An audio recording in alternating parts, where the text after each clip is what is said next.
menetapkan saudari DC sebagai tersangka dalam dugaan tidak pidana pornografi sebagaimana tercantum dalam pasal 36 Undang-Undang Nomor 44 Tahun 2008 dengan ancaman hukuman 10 tahun atau denda 5 miliar. Bukan harus kooperatif ya, jangan menghindar dari masalah gitu. Kalau memang aku salah ya aku bakal apa yang aku lakukan ya aku bakal bertanggung jawab.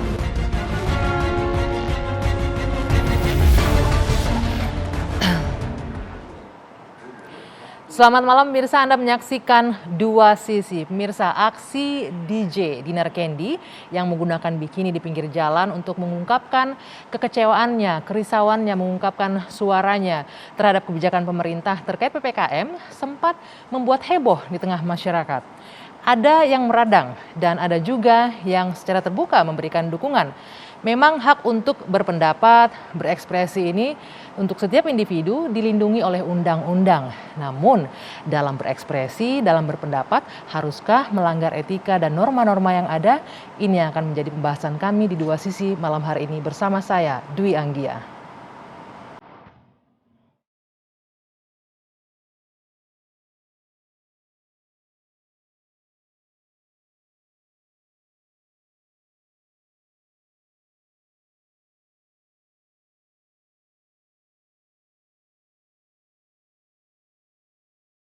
Nah inilah yang kemudian kita persangkakan di pasal Undang-Undang Pornografi dan juga di Undang-Undang ITE.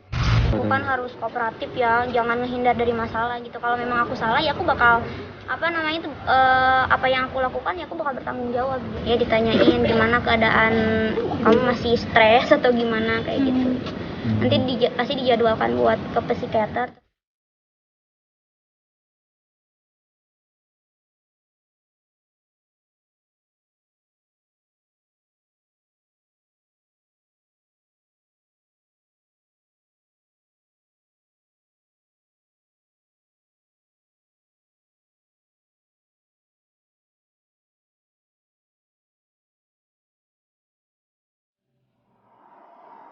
Ya, lalu apa sebenarnya motivasi Dinar Candy berekspresi dengan aksi yang dibilang cukup nyentrik dan menarik banyak perhatian orang, bahkan juga menarik pro dan kontra, menuai pro dan kontra. Nah, malam hari ini saya akan berbincang langsung dengan Dinar Candy yang sudah hadir. Selamat malam, Dinar. Selamat malam. Apa kabar? Ya begitulah. Begitulah gimana? Kayaknya berat nih, gimana kondisinya? Sehat atau masih stres katanya ya? Masih stres? Ya kalau dibilang stres ya ini berat buat saya karena ini kan saya pertama berurusan dengan hukum, makanya saya masih kayak shock dan ya tekanan gitulah ke diri saya sendiri. Tapi yang pertama-tama saya mau minta maaf dulu kepada seluruh lapisan masyarakat Indonesia atas tindakan atau kelakuan saya yang sebelumnya ya itu yang berbikini tidak pada tempatnya. Saya sangat menyesali itu dan saya ingin minta maaf. Semoga masyarakat di luar sana bisa memaafkan atas tindakan saya. Seperti itu. Mudah-mudahan didengarkan oleh masyarakat ya. Tapi pertanyaan saya, apa sih yang membuat Dinar itu berpikiran untuk berbikini, untuk protes, mengungkapkan kekecewaan, berbikini di pinggir jalan? Jadi kan setiap orang tuh mungkin apalagi lagi COVID gini ya, lagi PPKM seperti ini, punya kesetresan masing-masing. Jadi selama 4 bulan ini memang saya ada penekanan pekerjaan dan saya tuh gimana caranya saya mencari nafkah. Saya bingung, kayak kesetresan saya terlalu memuncak karena banyak masalah yang saya hadapi selama 4-5 bulan ke belakang ini. Dan akhirnya mungkin ada orang yang bisa ngehandle kesetresan itu tersebut. Nah aku tuh orang yang sudah kayak aku udah nggak kuat nih, aku harus melakukan hal apa. Dan akhirnya tuh ternyata aku bereaksi seperti itu dengan spontanitas seperti itu. Tapi orang-orang di sekeliling Anda nggak ada yang mengingatkan, nggak usah lah nanti kelewatan batas atau bahkan mungkin nanti berujung dengan jadi orang-orang di sekeliling aku, jadi aku tuh sebenarnya kayak orang yang paling dituakan di situ. Jadi aku tuh satu rumah bersama adik-adik aku dan asisten aku dan manajer aku, dan mereka tuh orang-orang yang aku kontrol selama ini. Jadi ketika aku ada masalah yang berat, ketika aku mau curhat ke mereka tidak mendapatkan solusi, untuk aku sendiri. Kayak misalkan, oh aku punya masalah ini, tapi karena mereka orang yang ya mereka itu kayak ya udah bawahan aku, jadi mereka tidak bisa mengasih solusi yang terbaik. Akhirnya itu masalah-masalah yang aku pendem dalam hati, dalam otak aku semakin memuncak, yang pada akhirnya yang kemarin itu. Oke, selama ini profesinya sebagai DJ ya? Sebagai DJ. Anda. Selama pandemi praktis nggak bisa untuk bekerja ya? Tidak bisa bekerja sama sekali. Oke, selama pandemi COVID ini berlangsung, kemudian Anda bagaimana untuk survive ketika tidak bisa lagi perform sebagai DJ? Saya survive kayak saya suka ikut-ikutan acting dan yang lainnya. Cuman kan ternyata saya tidak berkompetensi di situ dan kayak jauh berbeda. Biasanya saya kan kayak show itu kayak ya udah aku nge-DJ satu jam, habis itu dibayar, besoknya pulang lagi ke Jakarta, seperti itu konsepnya. Tapi ketika ternyata terjun ke dunia entertain kayak acting tuh bisa menyita waktu yang banyak. Misalkan harusnya aku kayak satu episode tuh bisa 2 hari kayak gitu. Sementara biasanya aku cuman dapat uang tuh sejam, ya udah gitu. Penghasilan kalau dibandingkan penghasilan dari DJ dengan sekarang yang kamu lakukan? Jauh berbeda. Jauh berbeda. Jadi aku harus ekstra ngeluarin tenaga dan tanggung jawab aku banyak. Jadi ya itu yang bikin aku mungkin stres memuncak. Tapi bukan berarti aku gila gitu ya, stres gitu. Stres, tertekan ya. Betul. Tapi Dinar, kalau kita lihat kan di luar sana banyak loh orang-orang yang mungkin kondisinya jauh tidak beruntung, tidak seberuntung Anda yang masih bisa main di jadi co-host, acting di komedi dan lain-lain. Artinya kan ada kondisi yang lebih sulit sebenarnya orang-orang di luar sana. Anda masih beruntung, masih punya pekerjaan kan sebenarnya ya? Nah itu, jadi tingkat kesetresan orang tuh berbeda-beda. Aku juga kalau tidak bekerja, aku tidak akan mendapatkan apa-apa. Tapi di situ tuh aku mencoba buat survive. Gimana caranya Dinar kamu bisa makan? Gimana caranya Dinar kamu masih bisa transfer ke orang tua kamu? Gimana caranya kamu bisa ngasih jajan ke adik kamu dan asisten aku harus dibayar tiap bulannya. Nah itu aku gimana caranya aku mendapatkan uang, ya akhirnya berjuang keras, akhirnya masuk ke dunia itu. Tapi ya bayarannya berbeda jauh dari sebelumnya gitu. Dan juga nggak sesuai sama passionnya. Tidak sesuai. Tapi paling enggak kan masih ada penghasilan ya. Tapi itu karena kerja keras, karena kemauan aku. Walaupun aku itu kayak memaksakan diri sebenarnya. Cuman ya itu kemauan orang mau berjuang atau enggak. Cuman ya Dinar kayak kemarin ya kelepasan lah. Membuat maksudnya tuh tindakan seperti itu memang itu tidak patut dicontoh buat masyarakat Indonesia dan tidak patut ditiru. Karena Dinar pernah mencantumkan di bawah itu kayak Dinar stres, jangan tiru adegan ini karena ini memang cara berekspresi saya ketika aku udah nggak kuat gitu, aku stres banget gitu. Oke. Tapi ketika melakukan aksi itu nggak ada sepanjang jalan itu orang responnya gimana di sekitar Anda waktu itu? Nah kalau itu kan kemarin udah di penyidikan, jadi ya nanti aku menghormati proses hukum itu sudah di penyidikan. Sewaktu Dinar melakukan aksi berbikini di pinggir jalan, merhatiin nggak orang-orang di sekeliling? Jadi itu waktunya sebentar banget, kayak 28 detik. 28 detik. Dan tidak ada orang yang ngeh, jadi itu bocornya memang ya aku upload, jadi tidak ada bocor dari kamera orang. Emang sengaja upload sendiri berarti ya? Iya. Itu nggak berpikir wah nanti akan bermasalah nih upload sendiri segala macam? Nah, apa emang udah biasa nih? Ya biasalah posting-posting dengan pakaian foto dengan bikini udah biasa juga kan kalau dicek di Instagram. Aku tuh yang pertama aku buta hukum dan tidak mengerti juga apa yang aku lakukan tuh ternyata sefatal ini. Ya waktu itu aku ya udah kayak nggak panjang pikir, kayak udah upload aja gitu. Yang upload adiknya sendiri ya? Aku. Di akunnya Dinar sendiri dilakukan oleh sang adik yang direkam. Dan itu upload cuma 3 jam doang. 3 jam karena kan banyak orang yang bereaksi. Aku pikir wah ini kayaknya nggak baik, aku delete. 1 jam kemudian ternyata aku dicari. Taunya dicari gimana waktu itu kronologisnya? Ada yang nelfon, ada yang datang? Ada yang telepon dari beberapa teman, Dinar kamu kayaknya dicari polisi deh. Aku merasa aku kan gak ngapa-ngapain, kenapa dicari? Karena aku memang waktu itu tidak sadar apa yang aku lakukan itu ternyata berdampak tidak baik gitu. Ada dampaknya, tidak hanya tidak baik, ada dampaknya juga berbuntut hukum, kasus hukum Betul begitu ya. sekali. Baik, nanti kita akan lanjutkan lagi perbincangan ini. Dua Sisi akan kembali untuk Anda pemirsa usai jeda sesaat lagi.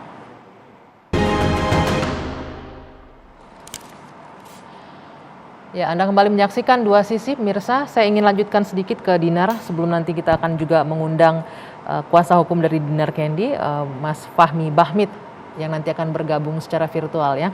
Nah, Dinar tadi kita sempat ngobrol setelah kasus ini, malahan ada beberapa job yang akhirnya di-cancel ya tadi Anda bilang ya. Atau sebaliknya, atau malah justru dapat banyak tawaran karena rame, karena lagi jadi sorotan, atau justru sebaliknya? Ada beberapa yang udah cancel, terus kan ada beberapa yang kayak kontrak brand ambassador, mereka mulai mempertanyakan karena kan Dinar sudah tidak bisa mempromosikan kan, karena kan Dinar sudah tidak memakai Instagram yang biasa dipromokan gitu. Terus ada kayak Dinar nih buat jadi co-host tanggal segini-gini, itu cancel. Ada beberapa yang cancel kayak gitu. Malah semakin kehilangan banyak kesempatan pekerjaan jadinya ya akibat ini ya. Iya, makanya saya Peristiwa ini. menyesal banget. Oke. Nah, ini penyesalannya kan pasti muncul belakangan ya setelah semua terjadi. Lalu respon orang-orang terdekat seperti apa? Tadi kan yang tinggal sama Anda tadi bilang adik dan beberapa asisten. Untuk orang tua sendiri bagaimana responnya? Ayah misalnya atau ibu? Jadi kan aku memang tipikal orang yang kalau punya masalah seberat apapun aku jarang nangis ya. Cuman ya kayak ya tetap aja aku merasa tertekan. Cuman kalau nangis itu memang jarang, tapi yang nangis terus tuh kayak adik aku nangis terus. Terus kalau orang tua sampai saat ini, kalau bapak sendiri dia kan jatuh sakit. Jadi 2 minggu sebelum kejadian tuh dia sakit karena mahnya kronis. Nah, abis kejadian ini dia tahu dari tetangga, dia kayak lemas nggak bisa jalan, terus dia nggak mau komunikasi sama aku. Jadi yang berhubungan sama aku, mama aku berkomunikasi, ya bapak dengar berita kamu kayak gini-gini, dia jatuh sakit, dia bilang. Apalagi bapaknya Dinar ini seorang guru ngaji ya, Guru Ustadz, ngaji. dan juga penggagas pondok pesantren juga, benar? Kalau dulu pesantren, karena setelah Dinar sering kayak ada tampil seksi, jadi banyak orang yang kayak jangan ngaji di si bapak deh gitu, karena anaknya juga berpenampilan seksi.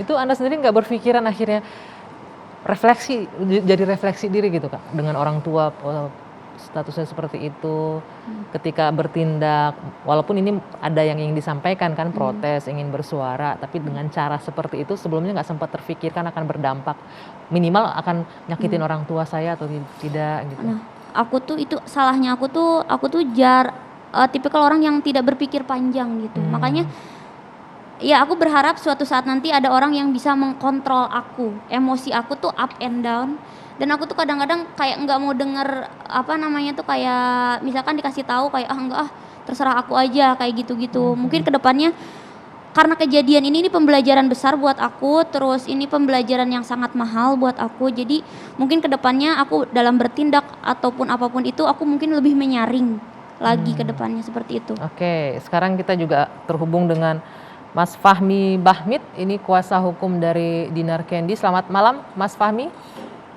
Selamat malam Mbak, ya Pak. Ya. Apa kabar semuanya ya? Ya baik, Mas Fahmi, ini untuk proses hukumnya bisa dijelaskan sejauh ini seperti apa ini? Karena ini kan Dinar sendiri saat ini diwajibkan lapor ya ke pihak kepolisian, tapi proses hukumnya juga pasti akan terus berlanjut. Ya, kalau proses hukum memang kita serahkan ya ke penyidik yang ada di Polres Metro Jakarta Selatan. Saya tidak mau terlalu jauh untuk mencoba membahas proses hukum itu, karena itu menjadi kewenangan mutlak daripada penyidik yang ada di Polres Metro Jakarta Selatan. Yang saya harapkan bahwa apa yang terjadi ini adalah situasi dalam keadaan darurat. Bahwa apa yang dilakukan oleh Dinar itu dia bukan protes atas terjadinya PPKM yang ada di Indonesia atau mungkin di wilayah DKI, tapi dia protes atas dirinya sendiri, di mana dia sudah tidak sanggup menghadapi keadaan. Jadi yang diprotes itu COVID yang begitu berkepanjangan di Indonesia ini, bahkan di dunia.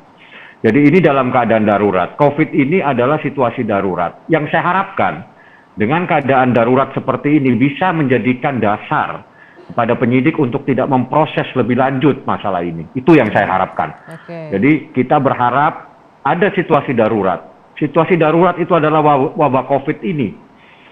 Sehingga seseorang melakukan perbuatan yang tidak pada tempatnya.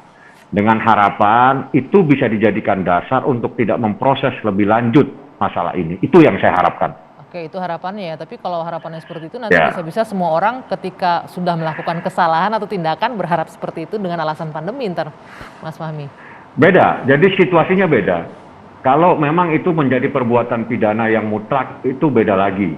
Tapi ini kan situasi orang dalam keadaan pandemi COVID yang begitu berkepanjangan, orang stres. Nah, orang stres melakukan perbuatan. Perbuatan ini juga tidak merugikan siapapun juga sebetulnya. Ini hanya masalah etika, tapi saya tidak mau memperdebatkan masalah itu. Apakah itu etika ataukah moral dan sebagainya. Yang saya sampaikan bahwa ini adalah situasi darurat. COVID ini adalah wabah yang darurat, itu bisa dijadikan dasar untuk tidak memproses lebih lanjut. Itu saja. Oke, itu saja harapannya berarti ya. Nanti pun kalau misalnya seandainya diminta untuk, tadi kan pengakuan dari Dinar, dia merasa stres dan tertekan. Kalau nanti seandainya diminta ada tes kejiwaan dan lain-lain, Anda dan klien Anda akan menjalani proses ini? Ya, kita akan patuh semua proses yang akan dilalui ya, dan itu menjadi kewajiban setiap siapapun masyarakat yang mengalami proses hukum. Ya, itu kami serahkan sepenuhnya kepada penyidik. Jadi saya tidak mau mencoba untuk membahas masalah pasal, unsur dan sebagainya di dalam masalah ini. Saya cuma hanya menyampaikan bahwa ada keadaan di mana seseorang melakukan perbuatan yang tidak pada tempatnya. Ya, sudah Anda sampaikan tadi, Mas Fahmi. Tapi kalau untuk jeratan pasal yang digunakan, Anda juga tidak keberatan dengan itu, undang-undang pornografi yang digunakan dalam... Ya, itu kan nanti kalau itu diperdebatkan bukan di sini tempatnya, ada tempatnya sendiri memperdebatkan pasal dan sebagainya, gitu loh. Tapi kalau tentang sangkaan, orang disangka melakukan perbuatan itu menjadi kewenangan mutlak daripada penyidik yang melakukan penyidikan. Jadi saya tidak mau memperdebatkan itu apakah itu pasalnya salah dan sebagainya. Itu tempatnya ada lagi di tempatnya. Iya, benar. Itu di pengadilan. Pertanyaan saya, apakah tidak ada rasa keberatan atau menerima saja dengan pasal yang digunakan di sini? Karena kalau saya keberatan bukan di sini tempatnya. Gitu loh. Di sini saya tidak akan membahas pasal. Berkali-kali saya sampaikan kepada Dinar, kita tidak akan membahas pasal dan tidak akan membahas unsur-unsur perbuatan. Kita mencoba untuk menyampaikan kepada masyarakat. Baik. Kamu dalam keadaan stres. Baik, nanti kami akan lanjutkan lagi pembahasan lebih dalam mengenai proses dan kasus hukum ini dengan sejumlah pakar di bidang hukum, praktis hukum. Saya juga akan mengundang 2 orang narasumber lainnya. Mas Fahmi Bahmid, terima kasih sudah bergabung bersama kami. Ya. Saya undang Bung Haris Azhar, praktisi hukum, dan juga Bung Tengku Nasrullah, boleh bergabung bersama saya di studio. Nanti kami akan lanjutkan kembali 2 sisi pemirsa. Jangan kemana-mana, tetaplah bersama kami.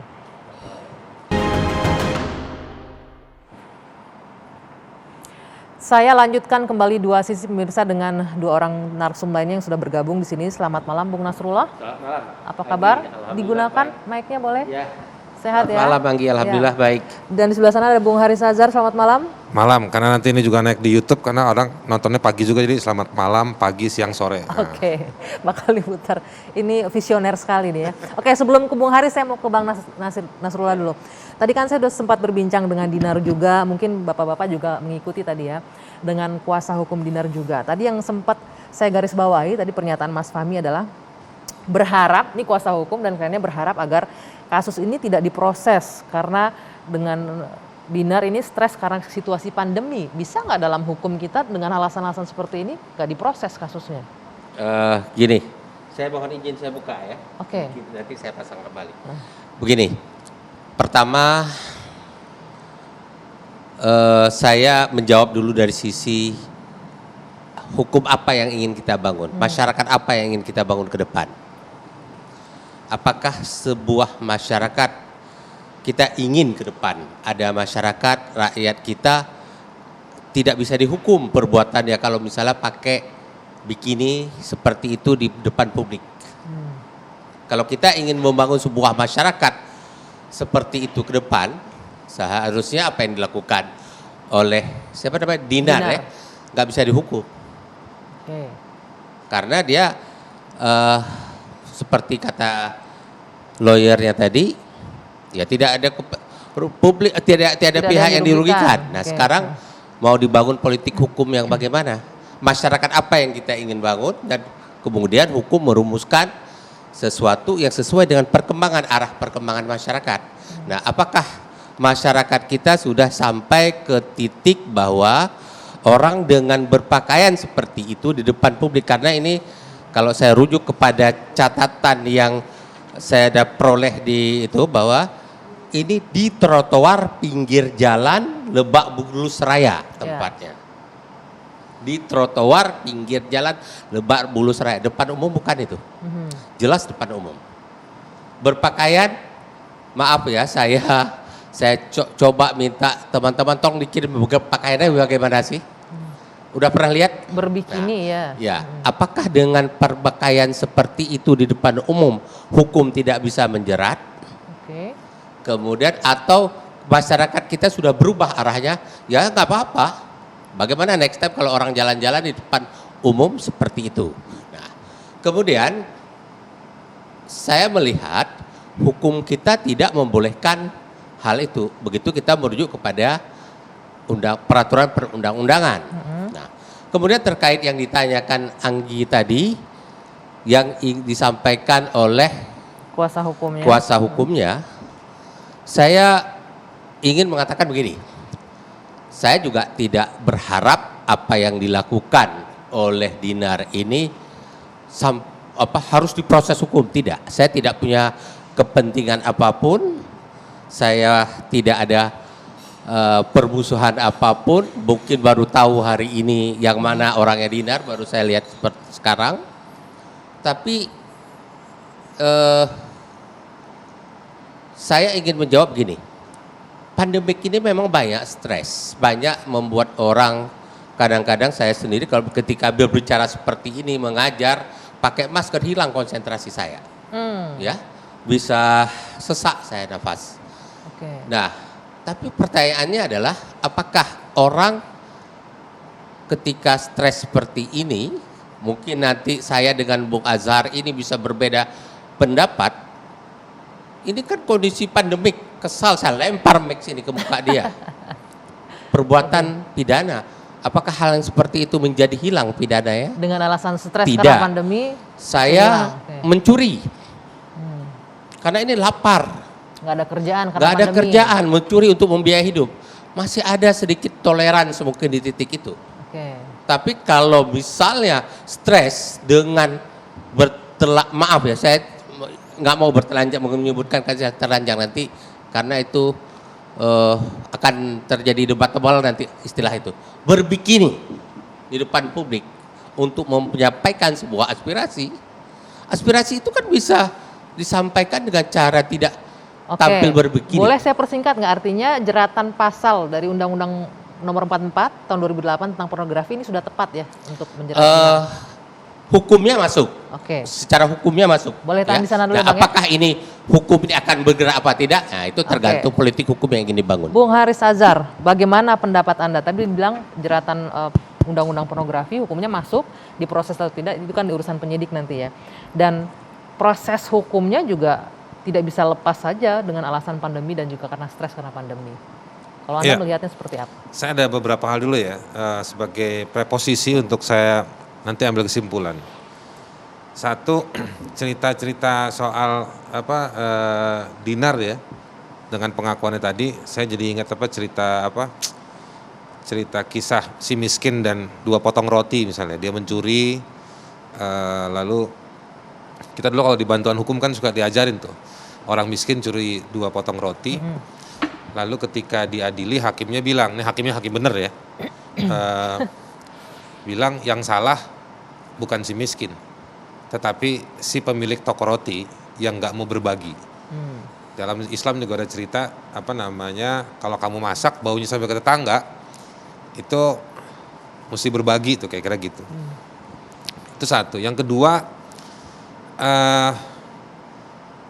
dalam hak asasi manusia soal pakaian itu ada banyak dimensi. Ada dimensi subjektif, ada dimensi objektif. Dimensi objektif itu artinya tergantung cuaca.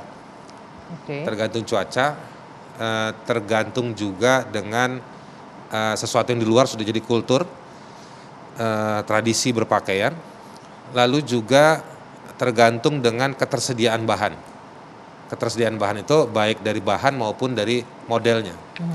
Dimensi yang namanya subjektif itu pada pilihan personalnya, kecenderungannya. Tapi dia nggak bakal lepas dari apa yang tersedia di kultur, di market, atau di dalam ketersediaan yang dia bisa akses. Kadang-kadang juga soal duit misalnya. Nah, itu satu hal.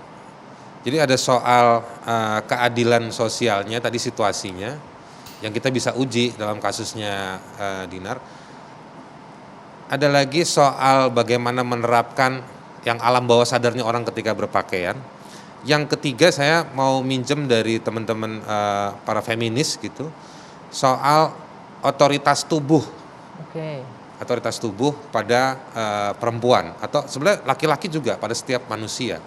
Jadi mereka bertanggung jawab pada tubuh.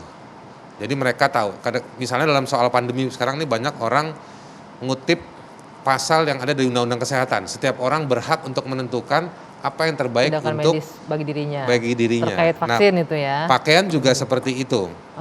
Nah, konteks Dinar yang saya ini mau bilang dalam konteks Dinar begini, ada banyak dimensi. Ada latar belakangnya Dinar, satu. Yang kedua memang ada keterjebakan Dinar dalam struktur politik hukum atau legalitas yang ada di Indonesia. Tetapi struktur hukum itu atau kapasitas hukum itu dia tidak bisa membatasi serta-merta begitu saja pada kondisi manusia. Kadang-kadang orang bisa meledak. Misalnya undang-undang kebebasan menyampaikan pendapat di muka umum. Ada turunan-turunan peraturan di kantor polisi yang sebetulnya lebih strict. Tetapi banyak teman-teman atau orang-orang tetap demo karena ada situasi lagi yang tidak bisa ditahan-tahan, misalnya seperti itu. Nah, jadi saya cuma mau bilang, iya sih dari sisi undang-undang pornografi ini bisa kena Dinar. Tetapi menurut saya harus, ini kalau mau benar ya, saya meyakini itu harus dilihat sejumlah kondisi pada Dinarnya juga, gitu. Gak mungkin, kan Dinar juga bukan setiap hari pakai bikini di tengah jalan. ada yang memicu berarti kalau menurut Anda ya, karena kondisi stresnya. Dia bukan orang yang menciptakan kegaduhan, dia menciptakan kegaduhan karena begini, Dinar itu tiap hari saya tahu pakai celana jeans, ya kan, mungkin dia pakai kaos, saya istilahnya nggak tahu lah, tapi pakai seperti itu. Yang tiba-tiba itu minggu lalu ya atau 2 minggu lalu ya kira-kira. Minggu lalu. Let's say minggu lalu itu tiba-tiba dia pakai bikini di tengah jalan. Bahkan dia pakai baju normal aja di pinggir jalan juga jarang. Biasanya mungkin naik mobil atau naik kapal jet misalnya kayak gitu. Nah, jadi ada sesuatu yang harus diperiksa. Ada sesuatu yang harus diperiksa. Apakah dia sadar? Apakah misalnya dia punya tujuan atau ada yang memotivasi? Nah, boleh saya potong sampai di sana. Apakah dia sadar? Sadar. Ada tujuannya? Ada. Belum tentu, Anggi. Menyampaikan sadar kekesalan atau kekesalan. Sadar itu artinya bukan ada yang nyuruh ya, tetapi maksudnya begini. Tadi saya dia bilang bahwa saya orangnya gerak cepat aja. Bahasa saya begitu ya, nggak banyak pikiran dan panjang, lain-lain. Tapi dia juga punya satu situasi bahwa ada beban, ada kondisi keluarga, mungkin juga soal pekerjaan, pendapatan dan lain-lain. Meskipun tidak serta-merta seperti tadi yang kata Om Nasrullah sebutkan, mentang-mentang lagi PP. Protes itu bilang ketua Abang. Tadi Abang Nasrullah bilang, mentang-mentang PPKM saya boleh lempar mic sama Haris, nggak begitu. Harus dicek dulu. Tetapi maksud saya ada historisitas, ada latar belakang proses di kurun waktu tertentu yang membuat Dinar juga berani. Karena kalau nggak ada situasi begini, atau kita lihat catatannya sebelum PPKM atau sebelum pandemi, pernah nggak kamu pakai bikini di jalan Lebak Bulus? Mungkin dia pernah pakai bikini. Kalau spesifik di jalan Lebak Bulus mungkin tidak ya, tapi kalau kita review dengan profesinya Dinar, beberapa ada yang menggunakan bikini ya di Instagram. Nah itu dia, itu kan sisi lain lagi yang saya mau bilang begini. Kalau kita pakai bikini, bukan saya ya, maksudnya bikini kan biasa, ya saya juga boleh sih, cuman kan agak lucu aja. Saya kan budiman, bulu di mana-mana, jadi agak susah. Tapi kalau misalnya kita ke pantai, kita ngelihat perempuan pakai bikini, ya emang itu tempatnya gitu. Kan ada yang bilang, ya kalau lu nggak mau ngeliat perempuan dosa, lu jangan ke pantai. Oke, ini sebentar nih. Sebelum kita lanjutkan, ini ada juga komentar menarik nih. Mungkin teman-teman bisa menghadirkan terkait dengan omongan pantai ini. Ada pendapat dari rekan artis lainnya juga yang mengomentari ini. Kalau apa bedanya orang berbikini di pinggir jalan? Boleh dikeluarkan mungkin pernyataannya, kita baca bersama. Ini loh, Dinar Candy berbikini di jalan. Lalu ini komentarnya, porno aksi di mananya katanya. Kalau kita baca ini isinya kan bedanya, kalau di pantai juga orang berbikini, berarti yang di pantai juga bisa kena. Nah, Bung Nasrullah mungkin bisa mengomentari itu juga tuh. Jadi gini, berbikini itu ada tempatnya, ya. Yang dilarang itu adalah di muka umum dalam pengertian bahwa pantai itu bukan dalam pengertian muka umum yang dimaksudkan undang-undang. Oke. Ya, Walaupun di pantai undang-undangnya itu tidak memang disebutkan. kalau kita pakai celana jean, kita mau berenang di laut kan nggak masuk akal. Itu namanya penggunaan sebuah busana yang tidak pada tempatnya.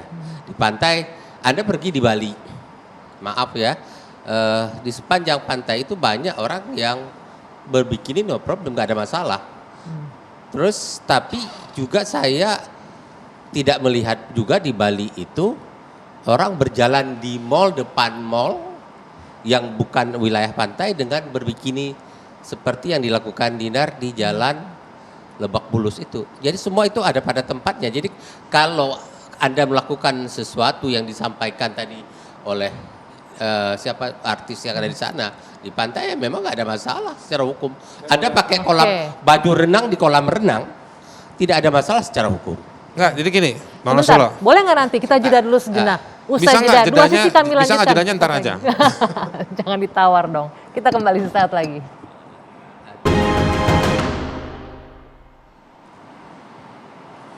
Yuk kita lanjutkan kembali diskusi di dua sisi. Tadi terpotong Bung Haris Azhar menanggapi tadi Bung Nasrullah yang mengatakan soal berpakaian seperti bikini ini, tapi lokasinya ini di pinggir jalan, di tempat umum. Beda kalau misalnya berbikini di pantai atau di Bali di pinggir pantai gitu. Ya tadi kan Bang Nasrullah bilang di Bali di pantai, misalnya gitu ya. Ya nggak di Bali aja sih, di beberapa tempat pantai gitu atau di kolam renang banyak yang berbikini. Misalnya di Jakarta juga ada gitu, di kota-kota lain. Tapi terus nggak ada juga yang berbikini di tempat tersebut, ke mall misalnya atau ke kantor gitu.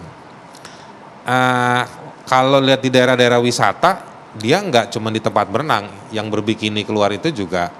Tapi juga saya mau kasih tambahan bahwa kadang-kadang kita lihat, mohon maaf, kalau kita identifikasi di orang asing gitu, terus kita kayak oh ya memang begitu. Lebih permisif lah begitu ya. Tapi kalau kita kadang-kadang saya lihat di lapangan bukan sekedar kita menolak, tapi kita excited. Wah seru nih, so si itu, kayaknya gue tahu tuh, misalnya dikejar gitu segala macam. Nah, jadi ada soal waktu. Tadi saya bilang teorinya dalam hak asasi manusia berpakaian itu ada soal waktu, ada soal lokasi, ada soal ketersediaan bahan, tetapi juga harus dilihat motifnya, gitu. Nah, kalau misalnya lihat pendapat para ahli. Ini sebenarnya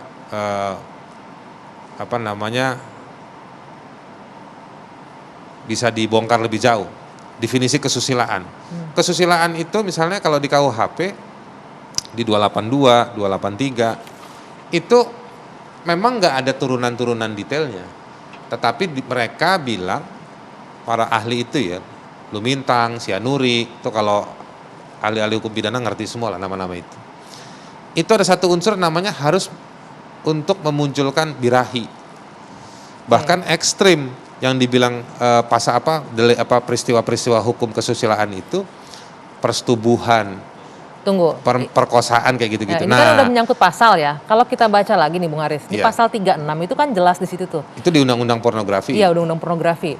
Undang-undang ini setiap orang mempertontonkan diri atau orang lain dalam pertunjukan atau di muka umum yang menggambarkan ketelanjangan, eksploitasi seksual, persenggamaan atau bermuatan pornografi lainnya. Nah, ini kan jelas nih. Iya. Kalau saya mau bilang bahwa nggak ada muatan, dugaan saya ya, nggak ada muatan dari Dinar Candy itu untuk membangkitkan birahi. Nah, tapi bahwa dia mempertontonkan mungkin iya, meskipun bisa sedikit lagi diperdebatkan. Karena dia bukan bugil yang tidak ada sehelai pakaian pun. Oke, kalau untuk Misalnya definisi kayak gitu, ketelanjangan kan bukan. Itu satu. Untuk Yang eksploitasi seksual juga enggak. bukan. Enggak. Persenggamaan juga bukan. Bukan. Atau bermuatan pornografi lainnya mungkin masuknya di Ya sana. itu dia, yang lainnya itu kan yang menjebak. Gimana, yang dia Bung Nasrullah? membuka ruang Terlalu lebar begitu ya? mengobjekkan tubuh perempuan. Oke. Saya khawatir bahwa proses hukumnya yang terlalu memojokkan tubuh perempuan. Oke. Padahal si perempuannya juga punya otoritas untuk menentukan Terhadap dirinya yang sendiri, dia sendiri terhadap punya tubuhnya. alasan tadi Oke. ke sana. Oke, sebentar. Jadi Gimana? gini, pertama Nasrullah? saya tanggapi dulu apa yang disampaikan Bung Hari Azhar bahwa Dinar tidak punya keinginan atau tujuan untuk membangkitkan birahi. Persoalannya adalah kalau dalil itu kita gunakan, kemudian nanti next time itu akan timbul lagi orang-orang yang melakukan protes lagi atau melakukan berbagai bentuk unjuk rasa atau apapun dengan cara yang dilakukan Dinar. Nanti pembelaannya di titik bahwa nggak ada tujuan saya untuk membangkitkan birahi.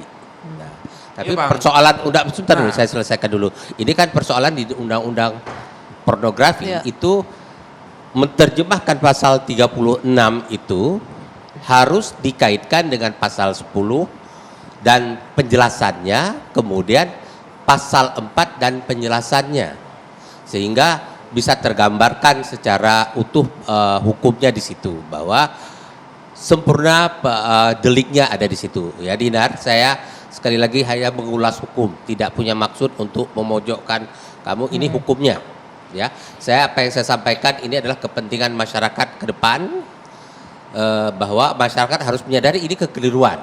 Oke. Nah, soal apa yang disampaikan Bung Hari Azhar tadi lebih kepada diskusi andai saja undang-undang ini belum dibuat. Seandainya undang-undang ini belum dibuat, mungkin saya juga akan mencari pembenaran-pembenaran tentang itu.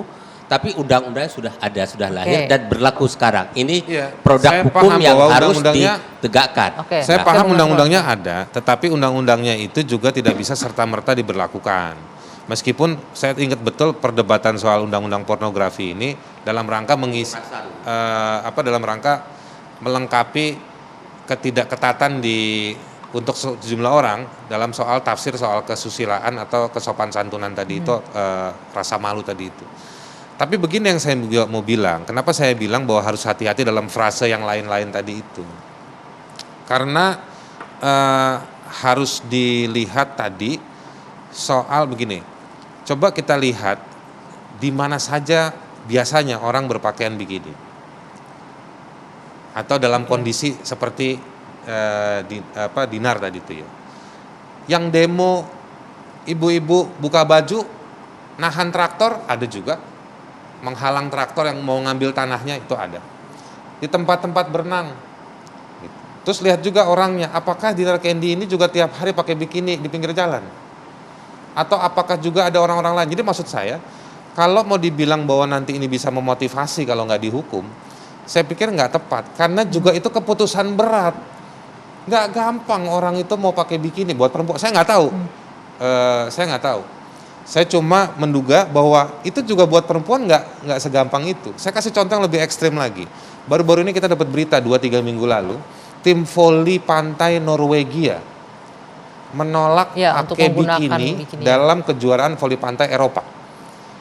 Bahwa orang sana, dugaan saya, orang sana mau pakai bikini itu keputusannya gampang, nggak sesusah orang sini. Iya, tapi mereka sadar betul, mereka nggak mau pakai bikini karena mereka tahu riset sosialnya, mereka tahu stigma terhadap yang dibangun oleh orang-orang culas, para laki-laki yang culas otaknya porno, untuk nonton voli pantai itu untuk nontonin, melihat pantatnya mereka. Jadi mereka lawan, ada kesadaran itu. Yang saya mau bilang dalam kasus Dinar Kendi, dia mungkin nggak bisa mengkonstruksikannya dengan kata-kata, tapi dia punya satu situasi, situasi latar belakang itu, Bang Nasrullah. Itu satu, yang seperti ibu-ibu yang buka baju menghalau traktor. Orang punya motivasi kenapa dia pakai bikini, karena dia mau berenang. Atau misalnya dia pakai bikini lagi untuk foto promo pakaian dalam. Semua ada alasannya. Dan dari semua itu alasannya itu tidak ada yang memang untuk menunjukkan spesifik dia sadari atau dia bersepakat bahwa kesadarannya ada pada orang lain, tapi dia sepakat untuk menciptakan menaikkan birahi. Bahwa gambar-gambar itu dipakai oleh lelaki-lelaki yang berotak culas, Itu sudah di otaknya luar porno, ininya ya. jangankan birahi. Dikasih kamar gelap aja, dikasih suara, suruh ngebayangin, kejadian.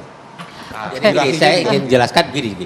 Soal nanti apakah ada laki-laki otaknya culas, porno dan segala macam, itu persoalan lain. Tetapi hukum melarang dia berpakaian bikini depan umum. Nah, kan diujinya, jadi jangan kita diujinya, mencari pembenaran. diujinya Itu kan soal kalau ada- orang yang nggak porno melihat seperti itu ya nggak ada masalah. Jangan ke sana kita arahkan. Tapi perbuatan ini kan tidak. Hukum ini tidak mengatur orang yang melihat dia. Bukan, Hukum tadi mengatur bagaimana dalilnya dia Bang berpakaian. Nasrullah karena pakai termasuk pidana. kalau misalnya Di pidana berbikini, itu kan sebentar, ada Bang. motif, Oke. ada kesadaran, ada niat. Sebentar, ini Nah, menarik nih, niatnya sedikit dia saja. untuk membangkitkan birahi enggak? Gini. Kita boleh Pidana itu tanyakan ada langsung yang ya. delik material, ada delik formil. Ini Iya. delik formil dia, tidak sebentar. harus Dinar. menimbulkan akibat. Mungkin Dinar boleh merespon sebentar, Bang. Mungkin Dinar bisa merespon. Tadi Bung Haris Azhar ada niatan untuk membangkitkan birahi atau tidak? Mungkin dia nggak akan berniat, saya nggak tahu ya, nggak ada niatan mungkin ya. Iya. Tapi terpikirkan atau enggak kalau dengan kamu berpakaian seperti itu nanti akan ada orang yang akan merespon dengan seperti Bung Haris tadi bilang. Tidak sama sekali. Mhm. Tidak sama sekali karena kan waktu itu pikiran aku lagi kalut malut ya, lagi kacau, lagi stres. Akhirnya aku bereaksi seperti itu. Atau karena memang Dinar kalau saya perhatikan di Instagramnya ini juga terbiasa berfoto berbikini, tapi di Instagram itu termasuk ruang publik juga nggak yang bisa Begitu dijerat? dia lemparkan di privacy dia mungkin tidak ya. Tapi begitu dia lemparkan ke ranah Di Instagram itu kan orang publik yang itu. bisa akses, Heeh. tenang dia ruang publik. Berarti semuanya yang berbikini di Instagram bisa dijerat dong, Bang? Ya, Kalau ada yang melaporkan gitu. maaf, sorry. Yang di Instagram itu kan kalau dia ada di ranah publik orang tidak bisa akses kan? Itu kan bukan ranah publik, privasi dia. Bisa diakses Instagram Bisa itu kan terbuka. diakses. Heeh. Ya kalau bisa diakses publik yang dia kan tidak menampilkan, publik yang masuk ke ranah itu bukan dia yang tampilkan. Kan dia tidak menampilkan ke ranah publik. Oke, baik. Dinar ini kan sudah mendengarkan ya panjang lebar mengenai perspektif hukumnya. Ada nggak terakhir yang ingin Dinar sampaikan setelah mendengarkan penjelasan dari dua narasumber praktisi hukum ini?